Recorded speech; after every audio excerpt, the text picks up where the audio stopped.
To ride big waves, even semi-big waves, and to do it well takes an enormous amount of concentration, skill, and ability.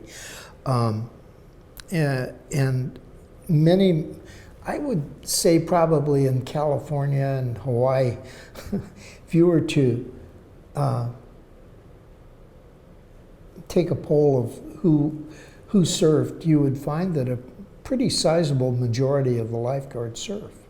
I mean, it goes with it well. It's a good way to be able to afford to be a surfer, to have a legitimate job, at least part of the year. But also doesn't mean that surfers and lifeguards get along all the time. Because, well, I guess one of the other shifts I saw early in the 70s is, as a profession, lifeguarding was really working at trying to become more of a profession and really thought more of as first responders and public safety.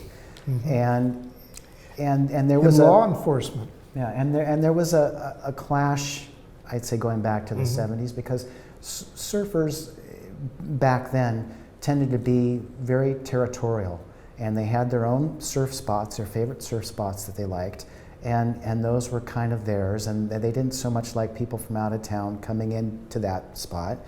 And at the same time, they also didn't really appreciate a lifeguard saying, okay, it's 10 a.m., you guys have to get out of the water, or you have to move down to the official surf beach.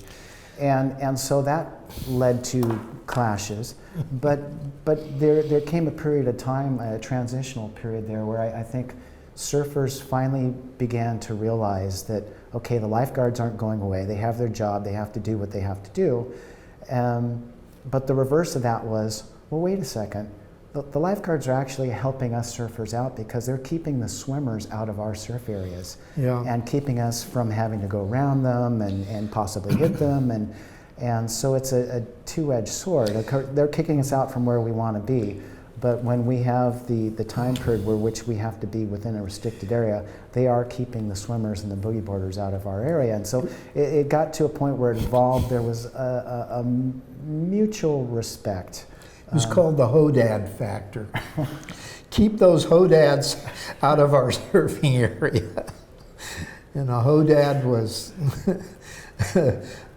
kind of a multi-level, multifaceted pejorative that defined anybody I'm glad you're defining this, because this is before my time, the Hodad term. Yeah. Well, then they just were bozos in your time. Get those bozos out of our way. You know, hey, lifeguard, be a lifeguard. Get those bozos out of the way. That was what you'd get. And you would manifest authority and move the bozos, Hodads, whatever they were, out of the surfers area, and they were grateful for that, if little else. But that's okay. I understood.